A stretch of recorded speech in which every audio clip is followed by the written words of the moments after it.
Oke, sekarang aku mau ngucapin selamat, serius ya, kepada Luca Marini. Dia dapat poin. Pecah telur, nggak jadi pedagang telur, tapi jujur aja ya, ini pentingnya finish balapan, bener nggak Matteo? Betul, karena dia orang salah satu dan satu-satunya Honda yang sebetulnya jarang sekali jatuh. Hampir finish terus ya? Dia kan tahu artinya apa. Jangan jelekin Marini. Dia tahu limit motornya. Iya. Dia tahu kalau lebih daripada limit tersebut, dia jatuh. Pasti jatuh. Dan kerjaan dia tahun ini adalah collect data untuk mendevelop motornya. Kalau setiap weekend kamu jatuh cuman untuk dapat satu posisi di atas antara Japan Championship, ya itu nggak penting menurut saya. Yang Luca Marini dibayar sama Honda karena mereka tahu dia punya kelebihan. Kelebihannya Luca adalah bahwa dia sangat sensitif. Dalam artinya sensitif dengan mengerti karakter motornya dan apa harus dilakukan supaya bisa diimprove motornya. Dan saya rasa dengan announcement kemarin resmi, meskipun kita udah tahu dari lama dan kita udah pernah bahas di sini bahwa Aleix Espargaro akan jadi tester Honda untuk tahun depan, itu adalah sesuatu yang sangat positif ya. Meskipun menurut saya pilih test rider dari Honda seperti Aleix Espargaro rada tanda tanya besar bro. Kamu tahu nggak? Karena riding style dia itu adalah old style.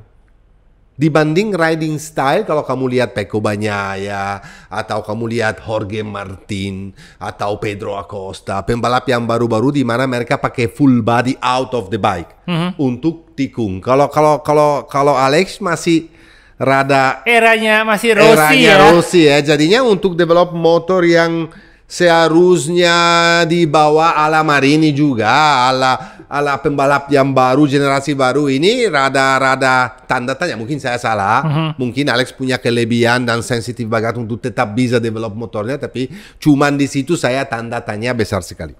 Tapi ya itu dia pentingnya finish balapan. Betul poin, sekali dan dapat data. Kemarin kita saksikan race di Moto3, di Moto2, di MotoGP yang sangat menarik karena meskipun ini adalah track yang nggak cocok dengan MotoGP sekarang ini, zaman ini, karena terlalu pendek, karena terlalu sempit.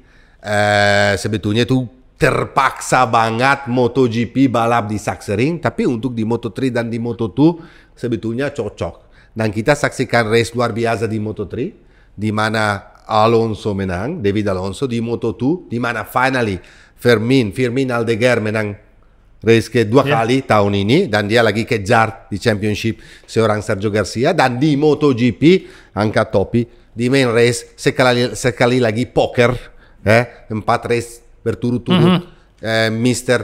Francesco Bagnaia jadi juara race hari minggunya dengan race yang menurut saya sangat technical, sangat taktikal, sangat aman dan bijaksana. Karena orang bijaksana itu di MotoGP jangan salah penting sekali. Saat ini penting. Kalau Valentino Rossi bisa jadi 9 kali juara dunia karena dia orangnya sangat bijaksana. Kalau Marc Marquez sebelum tabrakan tersebut dia 8 kali juara dunia karena bijaksana. Dan sama juga level Pecco Bagnaia ini sekarang saat ini adalah sangat bisa dibilang sempurna dan seharusnya seorang yang sudah 2 kali juara dunia dia punya confidence untuk leading the championship sampai sekarang ini. Oke, saya mau langsung bicara tentang MotoGP. Aku belok balik dari main race ke sprint race, nggak analisa dua-duanya berpisah. Tapi sebelumnya aku minta waktunya Pandu untuk naikin hasil dari sprint race dulu, baru hasil dari main race hari minggunya. Di sprint race yang menang kemarinnya adalah Jorge Martin, nomor 2 Miguel Oliveira, unbelievable, Dr. Gigi posisi nomor 2. Nanti kita banyak bahas ini karena perlu dibahas. Francesco Bagnaia posisi ketiga, Enea Bastianini forever 4 dari belakang keempat, Franco Morbidelli angkat topi. Nanti kita juga bahas khusus untuk ini karena kemarin dia menurut saya weekendnya sangat positif. Franco, aku mulai lihat Franco yang zaman dulu deh bisa dibilang. Marc Marquez angkat topi P6, Maverick Viñales, Brad Binder, ke-9 Alex Marquez dan ke-10 Marco Bezzecchi dan yang lain-lain. Kalau di main race hari minggunya Ya, nomor 1 Francesco Bagnaia dengan Mr. Martin bikin kesalahan 2 lap terakhir. Bukan berarti bisa dibilang Pecco beruntung. Nanti kita kasih tahu kenapa nggak beruntung. Tapi dan kasih tahu kenapa menurut saya kali ini bukan Martin bikin kesalahan besar pasti, tapi aku mengerti kesalahan itu karena saya pernah balap dan saya mengerti level sekarang ini sangat tinggi dan mereka satu sama yang lainnya lagi at the very limit. Ya. Nomor 2 Marc Marquez. Gila. Aku ada pertanyaan. Apakah ini adalah race yang luar biasa atau buang kesempatan? Karena itu harus pikir juga. Race yang luar biasa atau dia buang kesempatan, Satar?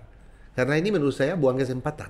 Meskipun race-nya luar biasa. Ini sulit ya. Nomor 3 Alex Marquez dengan weekend kecuali sprint, tapi menurut saya sangat positif dan sempurna. Nomor 4 pasti kamu tahu siapa nomor 4 kemarin lagi. Ini Bastian ini. Hobi. Hobi. Nomor 5 Franco Morbidelli. Chapeau. Miguel Oliveira. Luar biasa karena nomor 1 di sprint, nomor 2 dia waktu di kualifikasi juga super P2 dan di race adalah Aprilia yang pertama. Meskipun dia pakai GP24 tapi dia dari satellite team ya Trackhouse top Miguel Oliveira di sini. Nomor 7 Pedro Acosta, KTM paling cepat dan performa tetap kita angkat topi. Dia di sini rookie loh. Dia sekarang rookie dan dia udah nggak ada pressure lagi untuk mencari rekor Marquez. Ya karena udah nggak bisa dipecat rekor Marquez yang dia pecat rekor itu di tahun 2013, tahun pertama di MotoGP waktu dia menang pertama kali di Austin di Amerika. Ya udah nggak bisa lagi.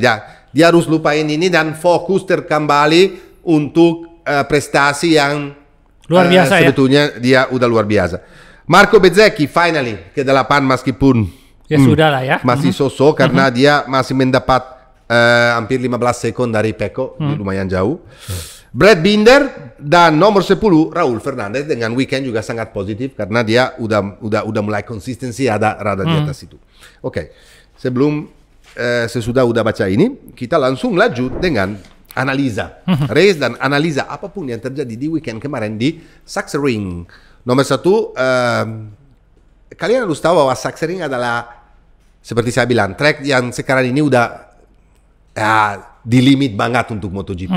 Karena power motor udah luar biasa, karena tracknya itu cuaca di sana sangat untung kemarin nggak ada hujannya, tapi cuacanya itu bisa dari panas ke dingin. Dan kalau dingin itu adalah faktor sangat berpengaruh untuk dan bahaya karena tahu sendiri kebanyakan tikungan di kiri, di mana kan nanti tiba-tiba ada tikungan di kanan di waterfall itu, di mana anginnya dingin, kalau temperaturnya tracknya turun. Itu kemarin waktu antara free practice sama kualifikasi yang jatuh itu banyak sekali. Kenapa? Dan semuanya low side, meskipun Marquez high side, tapi dia itu akibatnya dari low side dulu dia coba safe dan dia dapat grip lagi dengan roda belakang dan dibuang ke atas.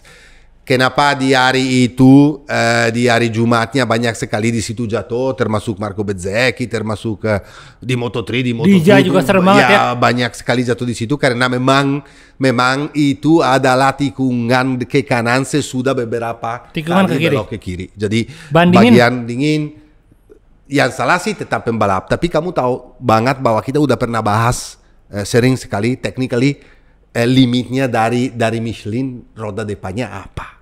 Limitnya adalah bahwa dia nggak kasih warning, langsung down. Itu beda dari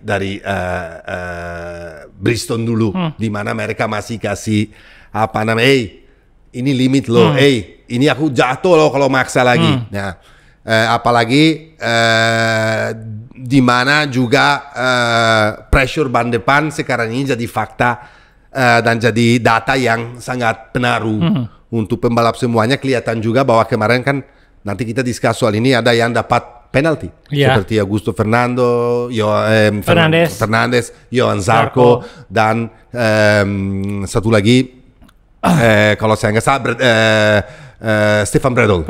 Ya, jadi nanti kita bahas soal ini. Pecco kemarin, bro, menurut saya dia sedikit konservatif di sprint race. Karena sebetulnya dia bilang aku main terlalu konservatif, di mana aku mau save ban dulu untuk attacking beberapa lap terakhir. Tapi kalau di sprint race tahu semua bahwa sprint race itu pendek, cuma 15 lap dan all out. Kenapa Martin bisa menang sprint race kemarin? Karena dari lap pertama waktu dia overtake sama Pecco juga kan Martin sempat di overtake langsung sama Pecco dan sama Oliveira. Martin di situ mengerti bahwa langsung di overtake aku harus full throttle seperti setiap lap seperti di kualifikasi. Dan dia bilang sendiri aku dorong seperti di kualifikasi selama 15 lap dan berani sekali dia nggak peduli dengan ban, nggak peduli dengan karena kan kenapa Pecco juga rada peduli dengan ban karena memang selain ini tracknya sangat technical, selain ini tracknya itu seperti tadi kita bilang temperatur udara naik turun dan harus hati-hati di belokan kanan. Pecco tahu bahwa ini grip sangat banyak dan bannya itu cepat habis. Kita lihat di Moto2 juga ya.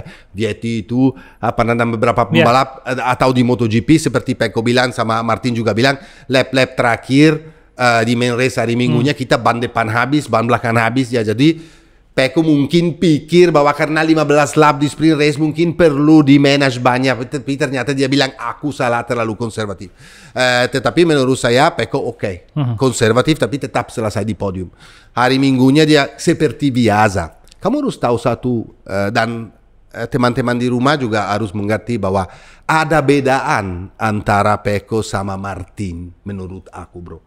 Bedaannya adalah bukan di motor, karena GP24 itu dua-duanya sama. Bedanya bukan karena Martin tahun depan pindah ke Aprilia berarti Gigi Dell'Igna nggak bantuin, itu nggak ada cerita. Karena Martin sendiri yang bilang selalu aku dapat full support tetap sama Ducati, aku nggak pernah komplain soal itu. Bedanya adalah di tim, factory team dengan Gigi Dell'Igna, factory team Ducati itu punya teknisi, punya mekanik, punya manajer, punya insinyur di atas, bro. Punya pengalaman di atas, bro. Dan semuanya ini mensupport pembalapnya dengan luar biasa. Karena kalau kamu lihat weekend race dari Ducati, start dari Jumat dengan pelan-pelan dan mereka tuh sampai hari race-nya di mana poinnya paling banyak, motornya selalu bisa dibilang sempurna. Dan race Pecco kemarin sempurna, bro. Kenapa? Dia itu sangat smart. Ada satu saat di pertengahan race di mana Pecco kan mundur, lihat dia mundur. Dia mundur karena dia bilang mungkin pressure ban belakang nggak sebagus seharusnya. Aku ada rada lost grip di belakang, jadinya aku harus membawa temperaturnya belakang naik lagi. Jadi aku di situ mengerti bahwa yang di depan terlalu dorong dan di situ saya lihat bahwa nggak akan bisa selesai race dengan pace ini. Di situ aku memanage ban supaya bisa terakhir attacking. Dan itu adalah strategi, adalah kelebihan dari Pecco dibanding Martin. Pecco sama timnya selalu punya kelebihan untuk planning, untuk mengerti situasi, baca situasi, dan ambil keputusan selalu yang sempurna. Kapan kita lihat Ducati main factory bikin kesalahan? Jarang sekali, bro. Itu adalah kekuatannya dari Pecco Bagnaia. Dan selain itu Pecco punya kekuatan dari pengalamannya. Dia udah 2 kali juara dunia. Dia udah pernah 2 kali juara dunia di MotoGP dengan tim factory yang sama. Dan orang yang kerja sama Pecco semuanya sama dari awal. Jadi kompak ya? Kompak. Jadinya ini adalah kelebihan sementara ini antara Pecco Bagnaia dan Jorge Martin. Kalau dibilang Jorge Martin itu adalah pembalap yang sangat cepat dan punya speed dan punya keberanian, sangat. Tapi kelebihannya meskipun tim Pramac adalah tim kedua Ducati, tapi tetap aja beda. Apalagi kita banding dengan Gresini, di mana kemarin bikin banyak kesalahan juga ya, karena di hari Jumatnya itu motornya nggak sempurna dan banyak kesalahan sampai Marc Marquez loncat dari satu motor ke yang lainnya. Udah lihat ya beberapa kali. Dan apalagi di VR46 itu, kalau bisa dibilang scale-nya adalah tim utama Pramac dan Gresini sama VR46 bisa dibilang di satu level. Meskipun pembalapnya Gresini lebih bagus daripada VR46 sementara ini dan tahun ini. Setelah ini kita harus akuin bahwa Pecco kemarin mendorong seorang Jorge Martin untuk bikin kesalahan. Kalau kamu belajar 8 lap terakhir, di mana Pecco udah mulai nyusul, itu kayak elastis, kayak pingpong match. Pecco jadi lebih kencang, jadi dekatin Martin. Martin itu di situ mendorong lagi untuk jauhin dan dekatin dan jauhin. Tapi kelihatan bahwa Pecco step by step udah mendekat. Sebetulnya kalau Martin nggak bikin kesalahan, itu dia masih punya setengah sekund. Waktu dia jatuh sebelum tikungan 1, dia masih ada gapnya setengah sekund dan masih ada 2 lap lagi. Cuman Martin kadang-kadang nggak mau fight sampai last lap. Dia itu selalu mau menang sendiri di depan sendiri. Dia paling malas kalau kamu belajar bahwa Martin duel di lap terakhir. Ya itu, dan dia lakukan mistake ini seperti dari tahun 2022 sampai tahun 2024 sampai ini, di dalam 2 tahun ini dia bikin kesalahan ini sama persis di mana? Di Malaysia, di Indonesia, dan di Spanyol, dan kemarin di Sachsenring. Dan salah satunya Australia yang salah ban ya. Itu beda cerita, di mana jatuh sama. Kenapa? Kalau kamu lihat data dan kemarin belajar data, itu Martin kecepatannya sama, remnya sama. Tapi Martin punya kebedaan antara lainnya Martin sama lainnya Pecco. Martin itu suka di dalam kemarin di tikungan 1, lebih ke dalam. Dan Pecco itu rada di luar dulu untuk tutupin sesudah itu. Martin sama Mark itu lakukan lainnya itu di tikungan pertama sama persis, tapi mungkin karena meskipun kecepatannya sama, meskipun remnya sama, meskipun kencang sekali, karena waktu lap-lap terakhir itu mereka masih lap 21.0, 21.1, 21.2 itu sama kayak awalnya, itu kencang sekali bro. Berarti mereka punya speed dan pace sama persis waktu mulai race. Tapi ada satu hal yang kita harus ingat, ban depan pasti udah capek sekali. Udah capek, dan bisa aja Martin itu punya kelebihan untuk turun di tikungan lebih daripada pembalap yang lain. Ya, derajat itu dia turun, dia selalu 1 derajat itu lebih daripada yang lain. Bisa juga jadi bahwa ban depan itu udah capek, udah nyerah dan itu jatuh. Itu tapi Pecco bilang analisa sesuatu yang menurut saya sangat cerdas dan sangat bagus, bahwa salah satu dari kita seharusnya itu kemarin jatuh.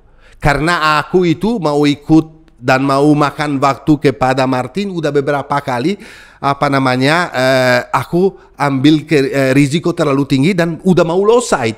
Dia udah bilang dalam 1 lap 2-3 kali udah mau low side karena depannya udah nggak ada gripnya lagi.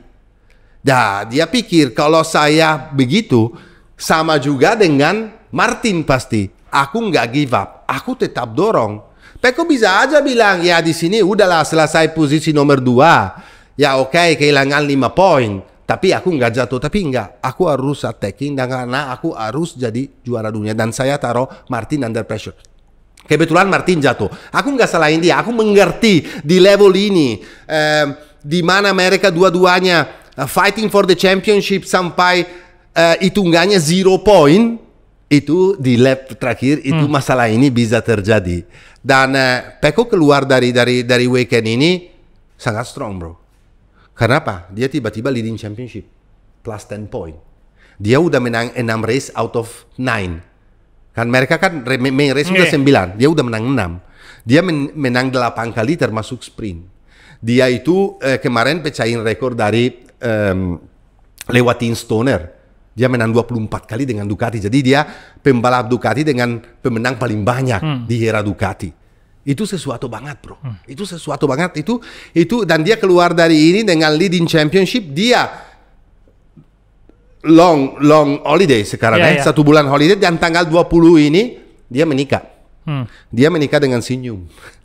Menikah dengan santai, menikah dengan kekuatannya 2 kali juara dunia. Aku punya best team yang support saya. Aku itu adalah pembalap paling top segmentar. Karena kita harus akuin bahwa sekarang ini kita harus akuin bahwa sekarang di momentum ini di championship dia itu paling kuat, dia paling strong. Guys, bukan berarti championship ini selesai. Karena kita udah pernah belajar historical MotoGP, apalagi di Sachsenring di tahun 2022 di mana Francesco Bagnaia jatuh. Ya, ingat gak? Dia tuh jatuh di situ dan Fabio Quartararo menang race di situ di Sachsenring dan keluar di championship dan plus 91 nilai di atas Pecco. Holiday break, balik lagi, Pecco itu bisa nyusul dan jadi juara dunia. Jadi apapun di MotoGP terjadi. Misalnya, aku nggak berharap begitu. Tapi kalau ada cedera, karena sering itu pembalap cedera. Karena kalau membawa motor di level segitu, cedera di luar sirkuit juga banyak ya. Iya banyak, kayak Toprak. Kemarin kan waktu latihan kamu tahu dia cedera di kaki kanan. Jadi sekarang weekend depan dia main di Donington dan ada back-to-back race lagi. Habis Donington ada Most. Dia itu cedera lumayan itu kaki kanan, jadi sakit banget. Tapi tetap akan turun dia bilang. Tapi apapun bisa terjadi. Makanya itu kalau faktor cedera itu kita nggak bisa hitung. Kita nggak bisa prediksi, tapi kalau saya bilang bahwa sekarang ini di atas kertas dan lihat dari pengalaman race sampai sekarang, Pecco itu adalah satu level di atas semuanya. Karena confidence itu, pengalaman, bijaksana, motor timnya semuanya di sisi dia sekarang ini. Dan tapi saya rasa aku nggak terlalu. Biasanya kan kalau Matteo kalau Martin bikin kesalahan kayak begini tahun-tahun kemarin karena dia nafsu malah. Aku bikin marah sama Martin kalau dia kan pernah jatuh kalau dia leading jauh 10 second. Kayak waktu itu di India, ingat nggak? Iya. Dia tuh jauh di sekali. Di mana dia leading lah jauh dan dia bikin kesalahan. Nah itu menurut saya itu adalah hal yang sangat bodoh. Iya. Tapi kemarin dengan seorang Pecco Bagnaia mendorong dari belakang dan dua-duanya itu di limit banget, salah satunya jatuh ya, itu bisa Oke, seharusnya kalau pembalap bilang oke lah saya sekarang leading championship meskipun aku kalah dan saya slow down sedikit, kita balap sampai last corner, saya sama Pecco dan aku kalah, oke lah saya masih keluar dari championship ini leading 5 poin. Tetapi pembalap bro susah. Nggak mikir kayak begitu. Kalau pembalap di depan dan leading, pembalap itu mau menang. Nah, jadi meskipun kesalahannya itu drastis besar, tapi cuma 10 poin. Sekarang sih Martin bisa reset. Sekarang Martin bisa tahu juga bahwa dia sangat kuat, sangat dan kita harus juga mengerti bahwa mental dia juga kena bro. Ya, kena juga kenapa? Karena nggak jadi diambil tim merah, dia tiba-tiba harus pergi dari Ducati, dia tiba-tiba harus naik motor yang berbeda yang nggak pernah dia juga coba. Jadi semua masalah ini tuh bawa tahu nggak mau, meskipun pembalap bilang bahwa kalau di atas motor otaknya bisa lah, itu juga. Tetap aja di bawah, tetap aja di belakang di kantong di dalam salah satu kantong, diganjal dikit ada ya. Jadi saya angkat topi lah untuk dua-duanya, untuk race yang kemarin. Marc, aku ada bro, waktu kemarin kita ingat kayak episode terakhir kita bicara soal kenapa Marc diambil dan kenapa bukan Martin dan kenapa Pramac pindah ke Yamaha. Aku itu punya satu yang kemarin nggak mikir, tapi ada beberapa hari ini aku lagi mikir ini dan itu bisa terjadi karena aku ingat, aku mau balik sedikit ya supaya nanti kita bicara soal race Marc-nya. Aku ingat waktu Marc bilang statement 1 minggu sebelumnya, Marc bilang statement, aku nggak peduli dengan warna apa aku balap, yang penting saya bisa dapat motor factory. Ingat nggak waktu dia bilang itu? Minggu berikutnya dia bilang waktu ditawar pindah ke Pramac, aku nggak mau lagi, aku mau factory. Kamu tahu kenapa? Menurut saya skenario kayak begini. Aku mikir, mungkin saya salah. Kamu coba mikir, kamu setuju atau enggak? Sebetulnya strategi begini. Marc Marquez suka banget balap di Gresini. Karena seperti keluarga, karena ada adanya sendiri, karena pokoknya dekat lah. Tim Gresini minta motor factory kepada Ducati. Ducati bilang, wah kita punya kontrak sama Pramac. Pramac yang punya kontrak sama kita sampai tahun 2026 untuk punya motor factory resmi. Jadi kita nggak bisa kasih ke Gresini. Bukan nggak mau, nggak bisa. Gigi Dell'Igna pergi bicara sama Campinotti.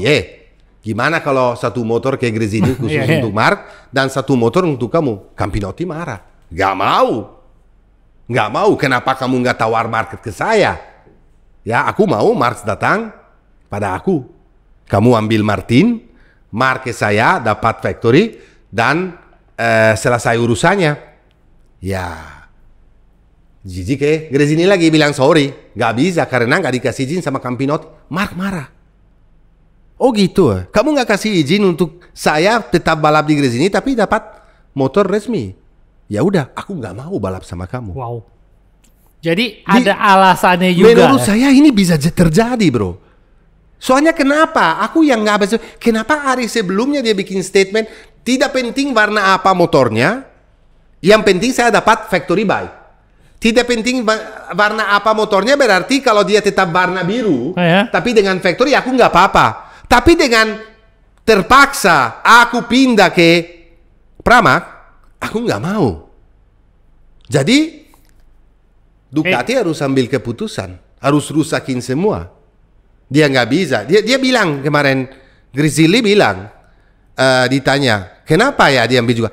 Kita lebih takut kalau Mark bawa motor kompetitor lawan kita daripada Martin. Aku lebih takut kalau Mark ke Aprilia. Aku lebih takut kalau Mark ke KTM daripada Martin ke Aprilia atau KTM. Mendingan saya ambil Mark dulu. Selesai urusannya. Game over. Pramac nggak dapat motornya sama sekali. Pramac marah, pindah ke Yamaha. Dan sekarang tahun depan Ducati turunin 3 motor tetap 50% daripada semuanya. Jadi 2 di factory team, satunya di VR46 now karena Dija akan dikonfirm lagi, aku kasih tahu itu udah confirm, udah di VR46 dengan GP25, dan yang pindah sama Dija bukan Aldeguer tapi Franco Morbidelli dan Aldeguer.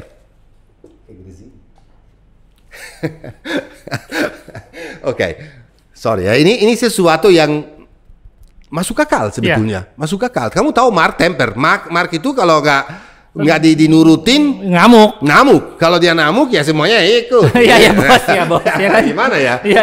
Gimana? Ya benar nggak sekarang ya? Oke. Balik lagi. Ini sesuatu yang mau sampaikan karena ada beberapa.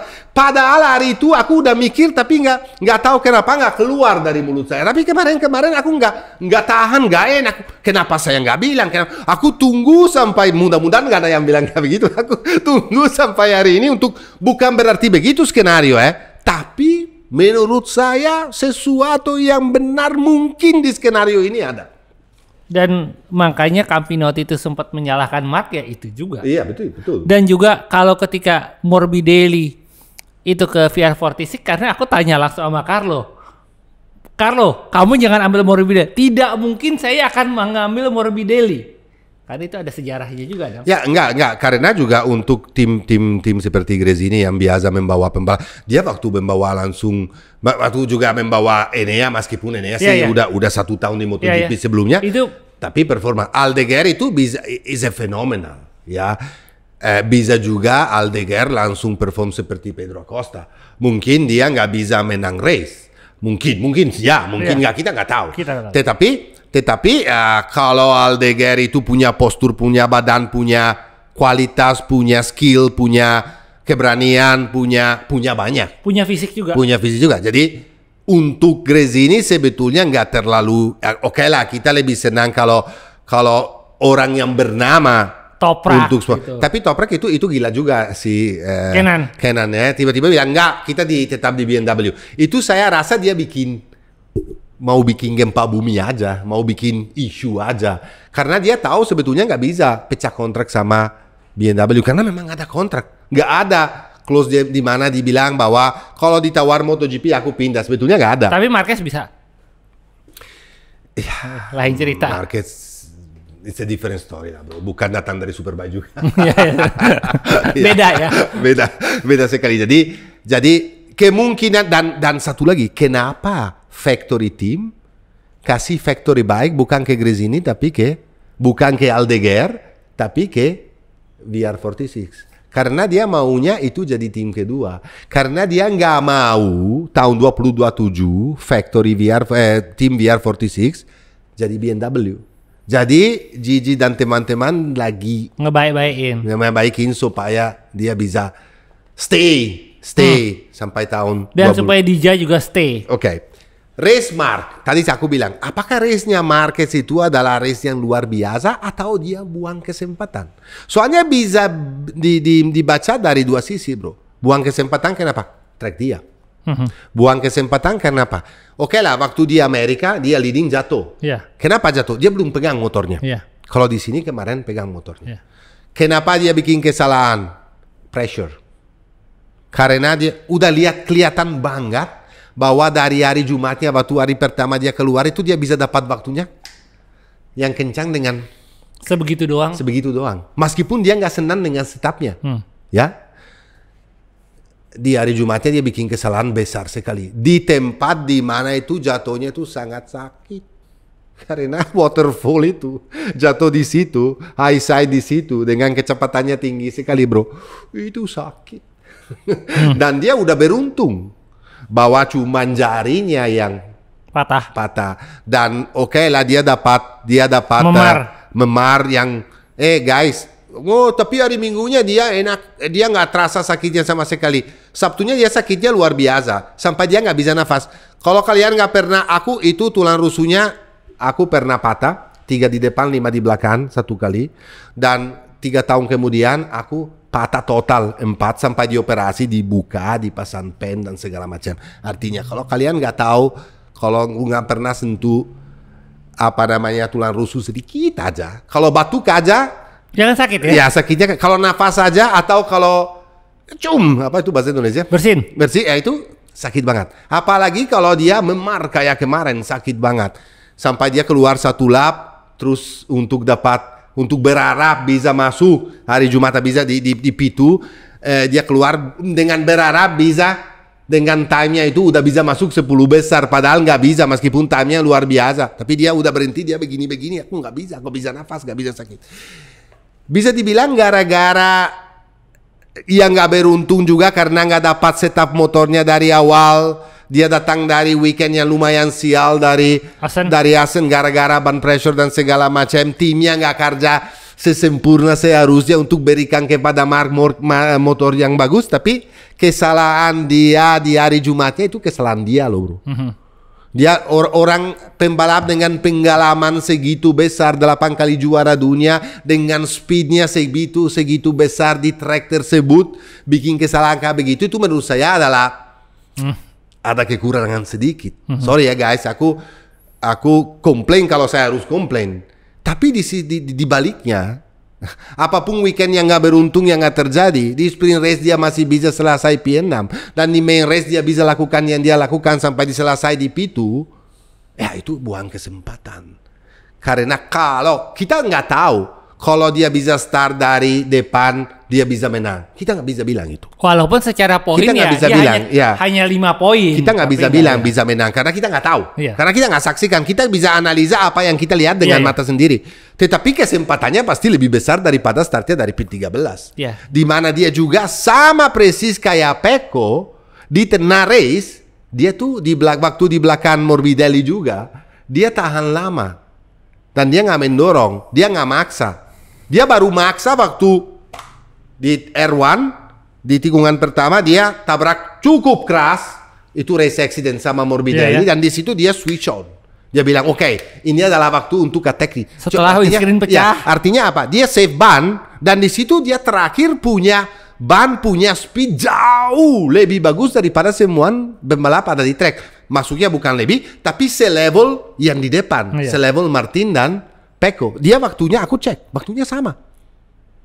Artinya apa? Dia save ban, dia sama kayak Pecco dan terakhir punya kelebihan. Kalau orang bilang, itu banyak orang jahat sekali dan nggak ngerti pembalap. Atau nggak ngerti balapan.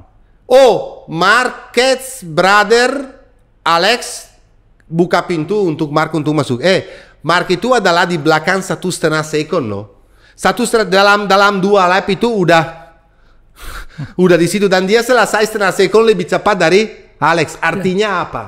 dia punya lebih, speednya lebih. Dia waktu keluar dari waterfall, baru keluar dari waterfall, roda depan udah di samping roda belakangnya Alex. Dan Alex itu motornya udah goyang-goyang karena banyak Alex total habis.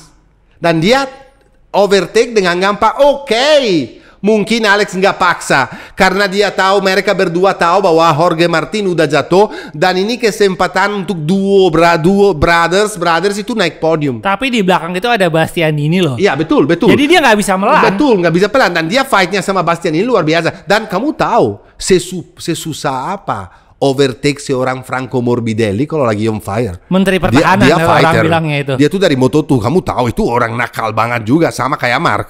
Dia punya fire di dalam jiwanya, ya bukan segitu gampang. Kamu lihat sendiri, sesusah apa Enea Bastianini untuk overtake Morbidelli. Di mana di situ Mark pinter itu bikin gap untuk tangkap adanya dan selesai. Kalau nggak ketahan Morbidelli itu Alex bisa kesusul oleh Bastianini itu.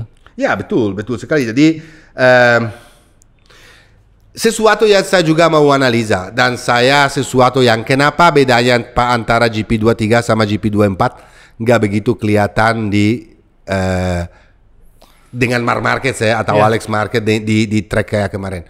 Nomor satu karena itu kebanyakan track lurusnya cuma satu dan selain itu tikungan semua dan kebanyakan di kiri dan tahu sendiri bahwa Marc di tikungan kiri itu fantastis. Selain itu, kalau kamu lihat waktu mereka Bastianini dan Marc Marquez keluar bersama dari tikungan terakhir sebelum lurusnya, itu mereka sama, speednya sama, tapi di tengah lurusnya Bastianini udah di depan. Di mana Marc ke belakang ambil dari luar dan karena late break bisa overtake lagi Bastianini. Di situ kelihatan banget bedanya antara GP24, GP23 dan bedanya antara Team Factory sama Team Gresini, sorry to say. Iya, itu dia. Untuk setup motornya ya. Jadi guys, kita harus akuin itu. Meskipun menurut saya, bro, aku juga mau jujur di sini. Mau kasih tahu sama orang-orang di rumah bahwa menurut saya motornya Marquez itu beda dari motor Dija atau dari motor Alex atau dari motor Bezzecchi. Motornya Marc udah dapat beberapa upgrade dari Jadi seperti motornya Bastianini musim 2002 lalu ya. To be honest, bro, aku tahu, yakin pasti aku dapat inside information itu beda. Iya beda. Itu beda lah. Itu beda. Jadi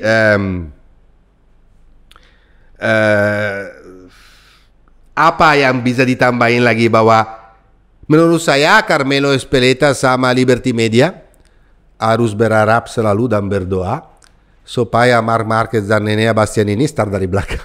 Iya karena dua-duanya itu spesial dari belakang ya. Karena show-nya cuma dari mereka sendiri. Iya. Orang yang bisa overtake dengan luar biasa itu dua orang itu. Kalau kemarin nggak ada Enea Bastianini dan nggak ada Marc Marquez itu sangat boring. Sebenarnya ada 3 pembalap yang start dari belakang bisa ke depan. Dulu namanya Brad Binder. Ya betul. Sekarang Brad Binder start di belakang tetap di belakang. Itu masalahnya. Ya betul sekali. Kamu harus tahu satu lagi. Yang terakhir duo brother nggak naik podium itu di MotoGP itu tahun 1997 di Imola. Ya dengan yang menang itu waktu itu Duan dan brother Saoki. Nobuatsu Aoki dan Takuma. Betul, nomor 2 dan nomor 3. Ceka nomor 4 dan Okada nomor 5. Dan 5-5-nya motor apa? Honda. Seperti kemarin 5-5-nya motor apa? Honda. Oh, bukan. 5-5-nya motor Ducati. Jadi guys, kalau dulu bisa bilang berdominasi Honda ya sekarang adalah era berdominasi. Ya gantian lah. Ya gantian lah ya. Oke. Alex Marquez ketiga. Salah satu lagi itu terakhir yang saya mau bicarakan, startnya dari Marc selalu luar biasa. Karena apa? Karena pengalaman. Karena dia selalu start bagus banget. Dan karena pengalaman itu dia tahu selalu di mana posisi paling bagus. Di mana dia taruh motornya supaya kamu lihat nggak dia kemarin dia ambil semuanya dari luar karena dia tahu tikungan kedua kan dari dalam dan dia tuh bisa ambil 4 posisi langsung itu. Sebetulnya dari sisi itu race-nya sempurna, dari sisi buang kesempatan juga sempurna. Jadi 1-1. Iyalah. Kita taruh lagi bola di tengah lapangannya. Tapi, kita lihat aja nanti. Tapi kalau dia sampai jadi juara dunia tanpa menang balapan itu akan memecah rekornya Joan Mir. Iya betul. Kalau betul. Marquez ini, tapi Joan Mir, ya Mir pernah jadi menang. Dia bisa mecahin rekornya Joan Mir kalau dia bisa jadi juara dunia tanpa juara seri. Ya betul. Satu lagi aku yang mau bicara soal race-nya dari Alex Marquez sendiri, bro, karena kontrak 2 tahun. Kontrak 2 tahun. Dia kenapa terakhir ini dari Asen kamu lihat yang Alex Marquez yang berbeda? Jadi bagus ya. Karena dia udah tenang diri karena dia udah tanda tangan kontrak sama Gresini untuk 2 tahun. Dia senang sekali di tim Gresini dan dia prestasi dia. Kalau pembalap itu mentally udah enteng itu dia akan all out. Dan dia akan jadi leader lagi kan? Ya betul, jadi leader lagi tahun depan karena dia mereka dapat motor yang sangat bagus menurut saya karena GP24 kamu lihat sendiri itu motornya itu sempurna selalu di depan. Dia akan senang di tim yang udah 3 tahun di tim yang bersama. Iya. Dan pasti semuanya ini jadi faktor plus untuk Aldibana. Dia kemarin waktu weekend kemarin selain sprint menurut saya race-nya itu luar biasa. Waktu di kualifikasi juga selalu top. Waktu di free practice juga selalu top. Weekend yang bagus sekali, di race yang sangat bijaksana di mana waktu dia lihat juga bahwa Mark punya speed lebih, bukan dia kasih lewat. Nggak ada pembalap meskipun you are my brother, aku nggak akan mungkin kasih lewat. Dia tahu bahwa brother punya kelebihan, mana mungkin dia tahu bahwa dua-duanya pasti naik podium, mana mungkin dia rusakin kesempatan. Dan juga itu. Alex juga bilang ya, di belakang dia itu ada Bastianini dan Mark tahu seperti apa Bastianini, apalagi Alex Marquez. Betul. Dia tahu Bastianini itu bahaya banget kalau udah di ujung-ujung balapan. Betul. Tapi soal Bastianini aku bro harus sedikit kasih baguslah race-nya start dari P9 lagi masalah di kualifikasi karena dia selalu start dari belakang. Dia selalu bisa naik tapi kalau dia dengan motor seperti itu, dengan skillnya dia, dengan pengalamannya dia selalu start dari belakang itu ya oke lah bisa nyusul GP23. Tapi kalau mau nyusul Martin sama Pecco itu forget it bro. Dan tujuannya pembalap itu bukan naik podium, apalagi kalau factory rider. Apalagi seorang Bastianini ya. Ya tujuannya adalah menang race. Jadi aku kasih nilai 6 tapi nggak bisa kasih lebih dari begitu karena dia tuh untuk overtake Morbidelli juga rada lama. Dan waktu dia harus 1-1 sama Mark ya dia kalah. Jadi mau dibilang apa? Ya sedikit bikin kecewa. Yang bikin senang meriah itu adalah Morbidelli. Kenapa Morbidelli tuh nggak bisa naik podium kemarin? Dia salah manage ban. Salah besar bro. Maksa di awal. Maksa diri. Waktu dia lihat, dia bilang, waktu saya lihat Pecco itu tiba-tiba jadi lebih pelan di pertengahan race. Aku bilang, kenapa dia sekarang lebih pelan daripada sebelumnya? Apakah dia lagi manage ban? Atau memang punya masalah? Ya udahlah, aku nggak peduli. Aku overtake aja karena punya lebih. Di situ dia lihat bahwa dia mendorong nggak bisa-bisaan dan Martin makin dekat. Aku mikir juga di situ ya, kenapa Martin makin dekat? Ya harus mikir. Dia tuh berarti pakai full throttle. Full throttle di mana? Full mapping. Full mapping di mana di satu saat banyak drop. Udah kelihatan. Kalau awal-awalnya Morbidelli itu di dalam terus dan bagus banget kelihatan dari belakang sempurna rapi bawa motornya, tiba-tiba rada lebar, tiba-tiba mulai punya kesulitan, goyang dan tiba-tiba drop. Meskipun selesai di P5 menurut saya race yang fantastik, weekend yang fantastik. Jangan lupa guys, dia datang dari pre-season, dia dari Yamaha pindah ke Ducati. Dari tim yang Yamaha Factory yang lama dia pindah ke tim satelit Pramac. Oke lah dia dapat motornya Factory, tapi nggak pernah naik juga motornya Factory tersebut. Dia itu cedera, nggak bisa ikutin pre-season test. Tiba-tiba harus menyesuaikan diri dengan tim, menyesuaikan diri dengan motornya. Pelan-pelan, step by step, tapi dari Asen udah kelihatan bahwa Morbidelli udah balik Morbidelli kayak dulu. Sekarang tinggal membelajar dari data, membelajar sama tim, karena dia punya teammate yang sangat strong. Gimana caranya bisa memanage ban dengan sempurna. Karena kalau dibilang Morbidelli nggak punya speed, ya nggak bisa lah fight di belakang Martin atau sama Pecco ya.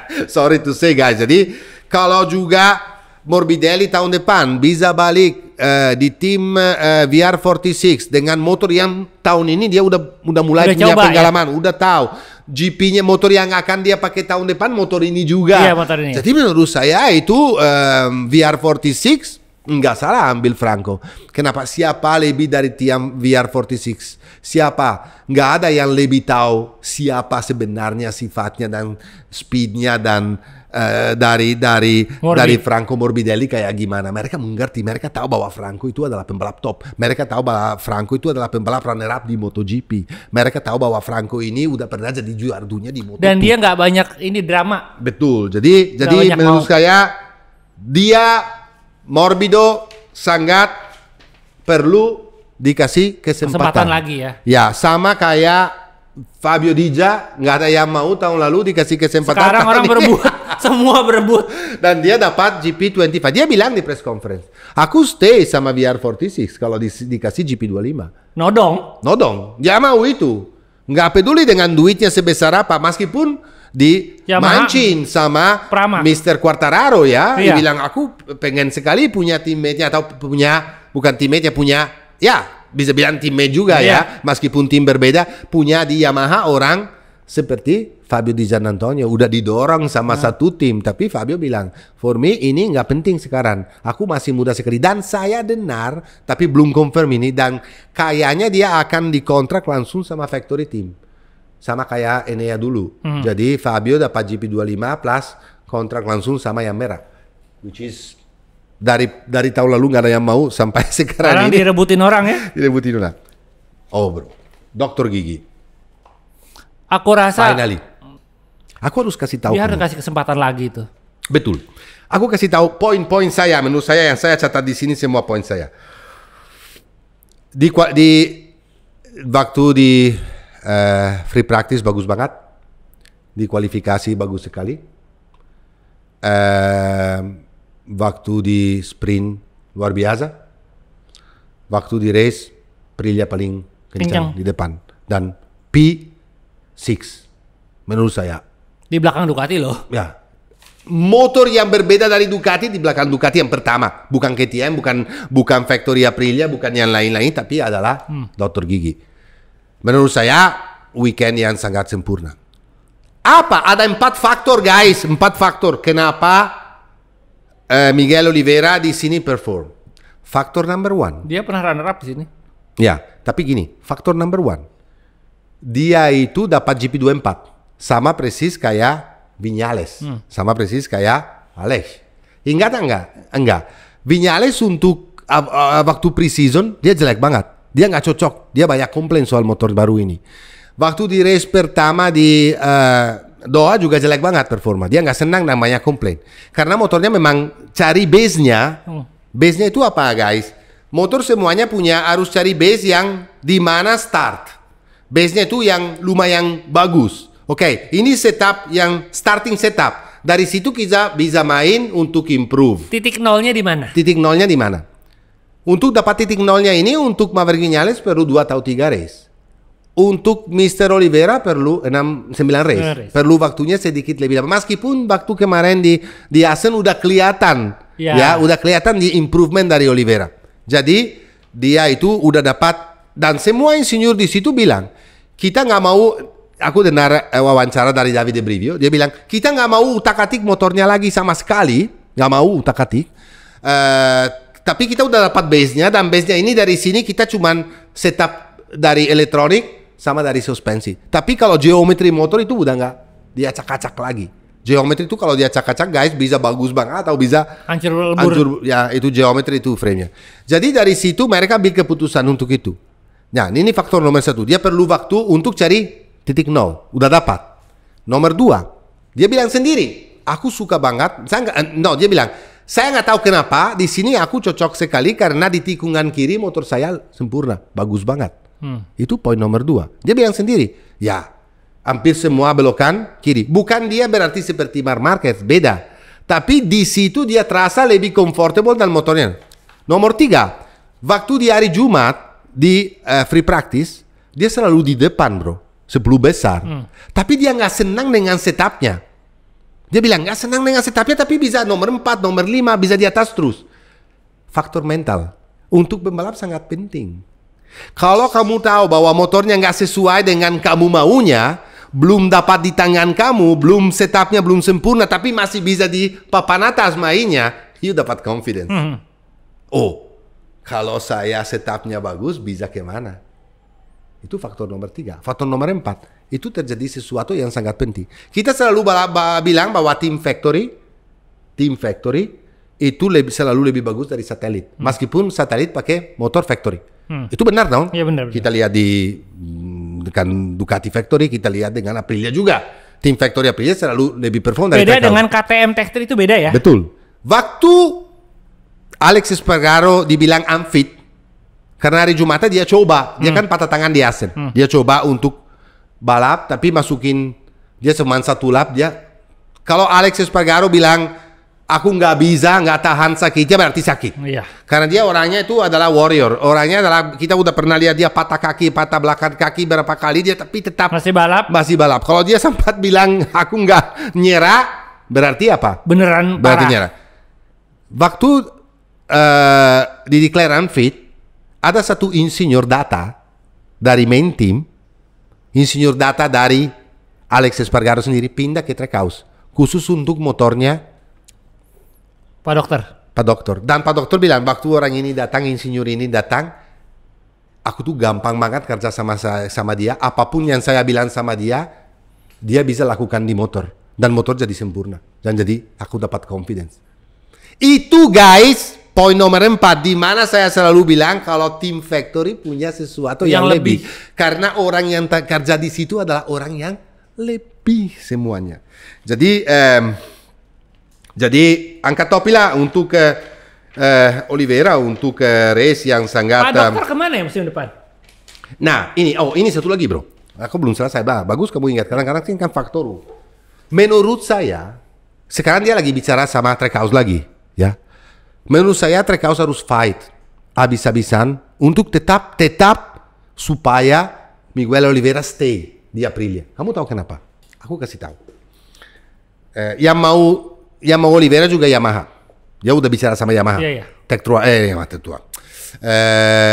Yamaha Pramac. Udah bicara sama Yamaha Pramac udah nggak Brazil sama Dija. Sekarang lagi coba bawa karena dia perlu satu pembalap dengan pengalaman dan satunya lagi dia ambil dari Moto2 pasti antara Sergio Garcia, Alonso Lopez atau ya antara dua itulah Sergio Garcia atau Alonso Lopez. Satunya dari Moto2, satunya dia perlu dengan pengalaman. Kenapa Aprilia harus kerja keras sekali dan paksa Oliveira stay? Karena adalah cuman satu-satunya pembalap yang bisa kasih tahu bedanya antara motor sekarang ini GP24 sama yang baru tahun depan. Cuman dia doang. Karena dua-duanya udah pembalap baru Factory. Karena Raul Fernandez akan dapat GP24 baru dari Silverstone. RS24 baru dari Silverstone. Sekarang ini Raul Fernandez masih pakai motor 23 loh, tahun lalu ya. Jadi pembalap yang di Team Factory tahun depan ada dua-duanya baru. Nomor 1 adalah Martin, nomor 2 adalah Marco Bezzecchi. Mereka nggak pernah coba motor ini, rasain motor ini. Mereka nggak pernah punya pengalaman 1 tahun di motor ini. Mereka langsung, oke lah mungkin waktu keluar di Valencia pertama kali beberapa lap mereka akan coba 24, tapi beda. Apa pengalamannya 1 tahun sama cuman bawa sekali itu beda. Makanya dia harus paksa, harus stay. Karena adalah pembalap cuma satu-satunya yang bisa kasih. Tapi lawannya dia kan Joe Roberts. Apakah Trackhouse tutup mata demi seorang Amerika? Tapi Aprilia punya bargain power. Punya bargain power bro. Punya bargain power. Karena Amerika perlu sekali. Dan satu lagi. Jimenez, insinyurnya technical dari Alex Espargaro akan pindah sama Alex Espargaro ke Honda di tim test.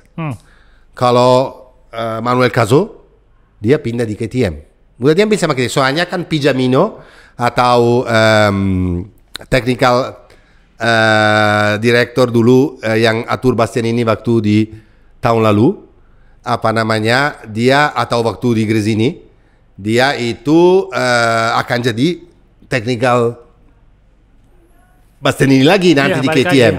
Dan Manuel Caso akan jadi atasannya semua mekanik. Jadi 2 insinyur penting pergi, 2 pembalap pergi. Kalau Miguel Oliveira juga pergi, Itu tim baru semua ya. Itu harus hati-hati Aprilia, makanya harus paksa. Belum tentu bisa Brazil, seperti kamu bilang mendorong dari Amerika untuk membawa Joe Roberts ke Aprilia itu besar sekali, tapi agak riskan Joe Roberts juga belum begitu siap kelihatannya ya. Bah, oke, kemarin dia menurut saya di Moto2 lakukan race yang luar biasa bro. Dengan cedera collarbone selesai P8 dan masih 24 nilai dari nggak terlalu jauh dari Sergio Garcia, nggak jelek sih. He's a good rider ya. Jadi ini semuanya harus hati-hati benar. Terakhir aku mau bilang soal weekend Aprilia yang sangat bikin kecewa karena nomor 1 karena Alex Espargaro, oke lah. Dia nggak bisa turun. Nomor 2 karena Viñales seperti biasa. Viñales yang strong di quali, Viñales yang strong di sprint, Viñales yang strong di free practice, Viñales yang bikin kesalahan di waterfall during race dan selesai di belakang. Viñales yang selalu punya konsistensi yang up and down. Jadi kalau menurut saya kehilangan Viñales dari Aprilia menurut saya nggak begitu soal.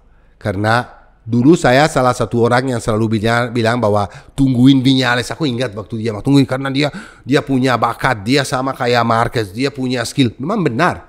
Kalau dia lagi di hari-hari yang dimana semuanya sempurna, dimana dia itu lagi on fire, it's unbeatable. Marquez saja kan susah lawan dia, tapi itu cuman sekali-sekali. Konsistensi di situ dia nggak punya. Dia nggak bisa dibanding Martin atau dibanding Pecco atau dibanding Mark. Dia selalu up and down. Jadi tapi Aprilia kemarin di track itu di mana nggak pernah perform menurut saya bagus banget. Dan track berikutnya nanti di Silverstone kalau kita balik dari liburan itu adalah track Aprilia di mana Alex Espargaro tahun lalu jadi juara. Yang terakhir saya mau bicarakan lagi soal masalah pressure ban depan. Problem lagi kemarin masalah Michelin kemarin di mana banyak sekali yang jatuh karena Michelin itu harus improve meskipun aerodinamik sekarang sangat kasih faktor yang sangat penting di MotoGP di mana roda depan sangat under pressure, tapi faktor pressure itu harus diberesin juga karena kemarin untuk bukan mereka stupid tapi untuk bikin kesalahan ini tuh sangat-sangat gampang. Dan kemarin 3 orang juga kena punya masalah seperti kita udah mention di awal tadi ya. Ya di awal tadi. Satu lagi yang rada sesuatu yang terjadi kemarin itu adalah Fabiano Sterlachini. Fabiano Sterlachini adalah insinyur number 1 yang paling pintar dan yang paling bagus di Ducati di 2 tahun lalu di hijack sama KTM. Tahun ini dia dipecat ya, dan dia akan berhenti sampai dia masih beberapa race karena di kontrak ada beberapa race dia harus ikut, tapi dia dipulangin. Sama dia sendiri juga mau pecah, mau pergi dari KTM. Mereka itu udah mereka bilang dalam keputusan yang sangat baik untuk dua-duanya, mereka nggak ada masalah ambil keputusan bersama, tapi menurut saya ini adalah sesuatu yang besar sekali yang terjadi bro. Kenapa Sterlachini nggak ada insinyur sebagus dia di MotoGP dan susah sekali untuk cari insinyur yang punya pengalaman segitu banyak untuk mendevelop motornya. KTM bilang bahwa kalau motor ini nggak perform tahun ini itu gara-gara direction dari Sterlachini juga. Tapi kamu juga nggak bisa dalam 2 tahun baru diambil bisa berharap dia bikin magic dan KTM langsung menang, karena super power dari Ducati ini dan performa dari Ducati ini saya rasa sampai 2027 akan begitu akan terus. Aman di sana karena udah nanggung ya. Ya, jadi ada tanda tanya besar dan saya sangat shock kenapa seorang Fabiano Sterlachini bisa tiba-tiba dipulangin sama KTM. Dan Fabiano sendiri di wawancara kemarin dia bilang, oh enggak, aku juga mau pergi karena punya urusan masalah dengan keluarga saya sendiri, karena saya terlalu jauh dari keluarga gara-gara saya harus ada di Austria terus untuk mendevelop motornya dan segala macam. Itu sesuatu banget. Dan saya dengar beberapa teknisi yang hijack dari Ducati juga dalam tahun lalu dan tahun sebelumnya itu mau juga tunggu dulu pergi dari KTM. Kita kan tahu sendiri urusan sama orang KTM bagaimana. Terutama saya dulu ngurusin helmnya Pedro Acosta itu. Memang orang Itali kalau biasa dengan Itali bergabung dengan orang Austria itu agak beda ya. Betul sekali. Agak beda, lebih baik sama orang Jerman daripada betul sekali. Orang Austria itu. Betul sekali. Something lah itu. Betul sekali, bro. Serius, itu something lah. Kalau sekarang gini deh, kalau kamu di Indonesia gitu, coba paling banyak bule dari mana sih yang sama orang Indonesia? Kalau nggak Itali, lakinya Amerika, Australia, ya nggak? Betul. Inggris, Spanyol, Belanda, ya kan? Betul. Atau kalau perempuan, kalau nggak Ukraina, Rusia. Betul. Austria sama Jerman ya. Austria apa lagi? Austria, ya. Kaku banget. Sorry, Austria is that's it. Oke, guys. Nggak boleh lanjut.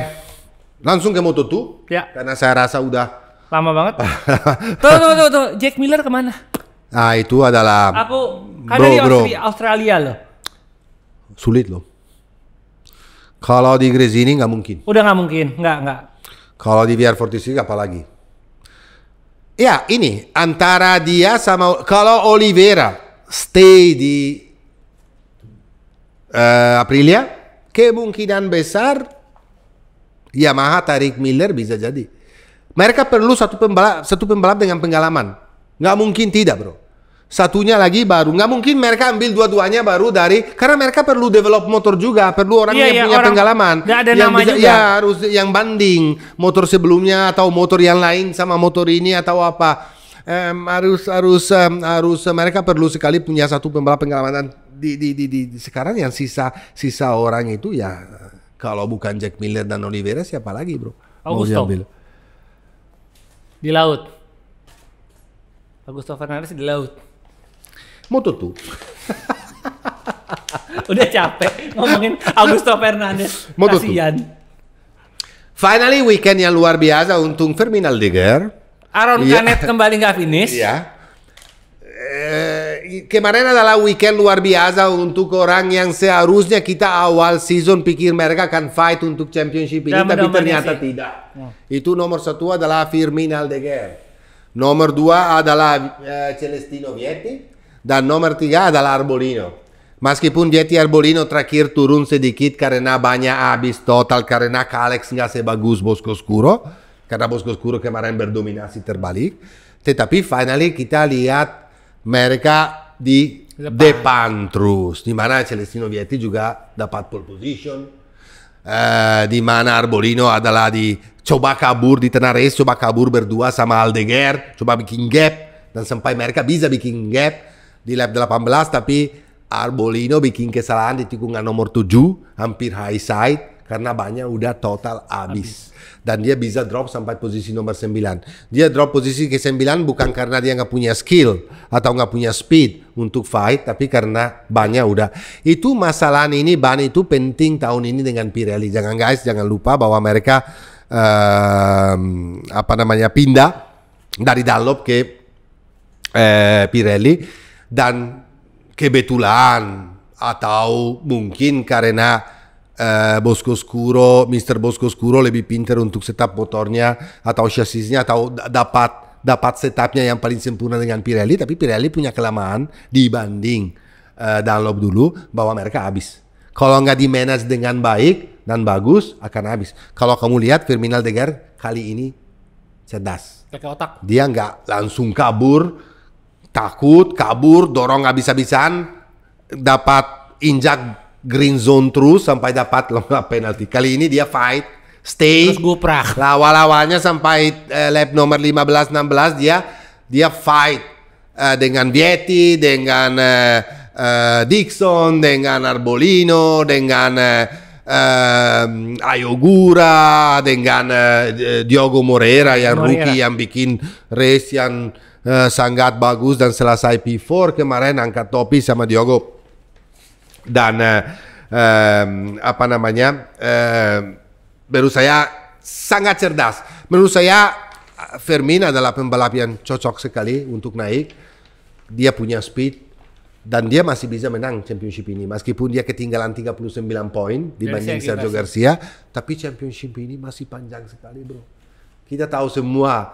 Dan kalau dia rada sial juga Aldeguer di Karena pressure dari MotoGP, karena dia tahu bahwa trasa yang paling bagus, karena dia punya motor yang paling bagus, karena dia banyak pressure, dia bikin banyak kesalahan. Tapi saya rasa kalau dia belajar dari weekend kemarin, di mana kalau nggak kabur langsung, tapi dia sabar dan bangun lap by lap, bisa menang dengan gampang dengan motor itu, saya rasa dia akan masih bisa jadi juara dunia. Tapi kita akan topi juga kemarin dengan Jack Dixon, karena finally juga dengan Kalex, dengan udah absen gara-gara cedera, gara-gara banyak sial terjadi kepada dia, balik ke podium sama nomor 3, angkat topi lagi sama Mr. Ai Ogura yang tutup kuping kalau dibilangin hey tahun depan kamu harus naik. Gak mau.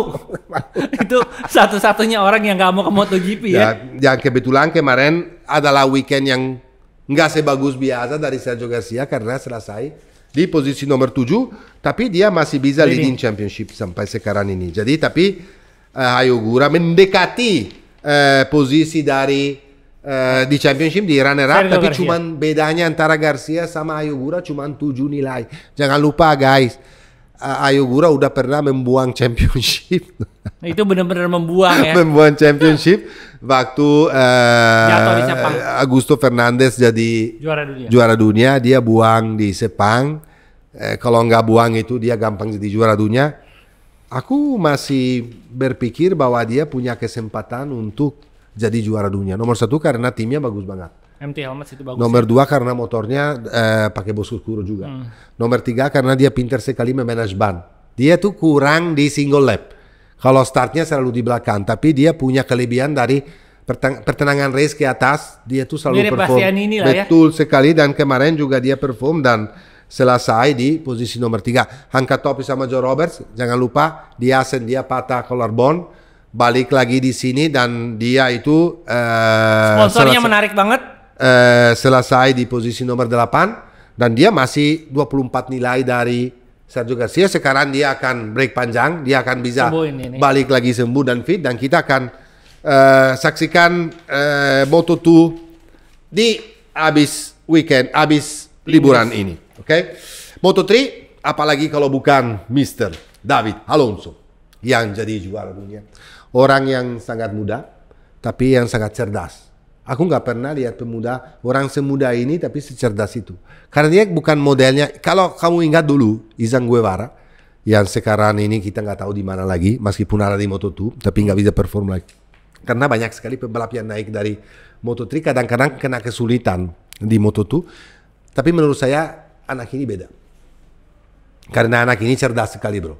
Dia nggak pernah kabur kalau kamu lihat. Dia itu selalu memanage race dengan baik dan sempurna. Dan malah nggak pernah leading lama. Dia selalu di grupnya, grup 4 besar, 3 besar.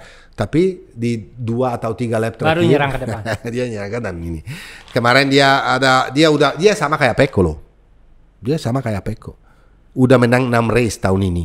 Out of 9. 9 kali balap, 6 kali dia menang. Itu bukan main. Itu apalagi di Moto3. Kamu tahu sendiri di Moto3 itu susahnya setengah mati karena strategi dan kebijaksanaan dari tim, dari pembalap itu sangat penting sekali. Tapi David Alonso kemarin luar biasa. Yang saya harus angkat topi sama seorang namanya Lunetta, orang Italia, yang dia dapat 2 long lap. Aku mau bicara soal ini ya. Soalnya kan 9 orang dapat, 13 orang in total. Ada yang dapat 2 long lap penalty, ada yang dapat 1 long lap penalty, ada yang start dari pit. Karena mereka seperti biasa waktu kualifikasi tungguin dan bikin kacau. Sampai orang di belakang datang kencang sekali untuk dapat waktunya, harus slow down gara-gara traffic. Itu anak kecil ini tuh harus, dan semua orang pembalap Italia, semua pembalap itu kena. Pembalap Italia kena. Itu sangat sesuatu yang sangat bodoh. Sangat saya nggak respect. Karena orang seperti Rueda, orang seperti Alonso, orang yang benar-benar punya speed, mereka nggak pernah tunggu siapa-siapa. Mereka juga sendiri seperti salah satu dulu Venati. Itu orang mereka nggak pernah peduli. Mereka sendiri Venati, akan usahakan sendiri untuk, dan David Alonso nggak pernah ikutin siapapun, tapi selalu di depan. Kalau kamu pernah coyones atau biji besar, kamu itu harus stop. Lakukan ini. Karena dengan lakukan ini kamu dapat penalti. Kalau kamu dapat penalti itu udah jelas nggak bisa menang race. Meskipun Luneta dapat 2 long lap penalti, dia juga keluar di posisi nomor 15. Dia jauh 6 second lebih jauh dari David Alonso yang waktu itu. Dia bisa makan sampai 4 second. Dia udah tangkap 1,5 second dari grup depan. Dia punya speednya 1 second lebih cepat dari grup depan. Tapi apa yang terjadi? Jatuh. Kenapa? Karena itu harus maksa. Iyalah. Kalau dia itu tapi nggak lakukan yang dia lakukan waktu kualifikasi, dia bisa start normal, dia nggak dapat long lap penalty, dan mungkin kemarin dia bisa dapat as a rookie, karena dia rookie, bisa dapat pemenang yang pertama. Tapi nggak terjadi.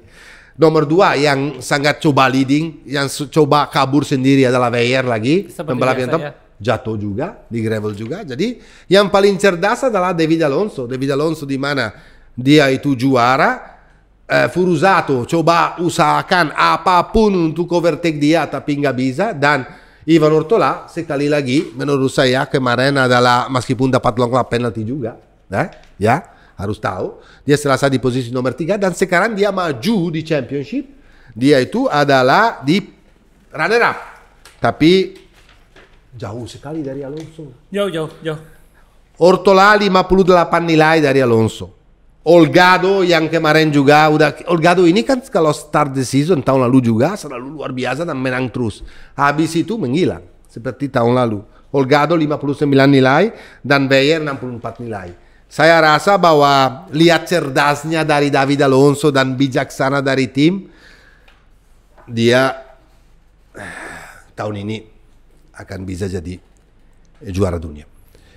Guys, kita libur dulu. Libur dulu. Aku mau libur juga dong. Aku besok berangkat pulang kampung. Jadi MSGP akan balik lagi. Tanggal 4, 5, tanggal 7 Agustus. Tanggal 9 berarti. 7 Agustus. Ya 7 Agustus ada race. Tayang. 7 Agustus tayang. Tayang. Race itu tanggal 4 Agustus. Tanggal 6 kita syuting. Tanggal 7 tayang. Oke. Jadi ada libur kurang lebih hampir 1 bulan. 1 bulan? Ya 29. Kamu ngapain? Aku dapat proyek di Gias. Oke. Banyak. Terus? Sama nunggu bayaran Federal Oil. Oke. Tanggal 30.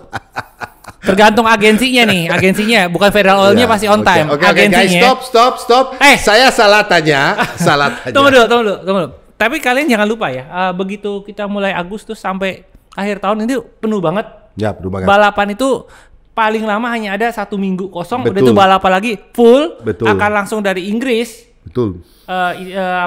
Terus kerja keras. Ya, terus dan siapkan popcorn dan yang kita banyak. Kan juga di TV. punya rencana untuk pergi nonton ya di Mandalika. Jadi Mandalika udah confirm, lalu mungkin di Valencia mungkin ya. Pokoknya penuh. Oke? Dan sebelum break, aku mau berterima kasih sekali lagi dengan sponsor kita. Federal Oil yang pertama, terus KYT, Suami, Rider Spot, Riding Style.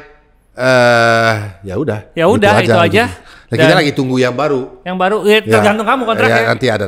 Oke guys, ciao.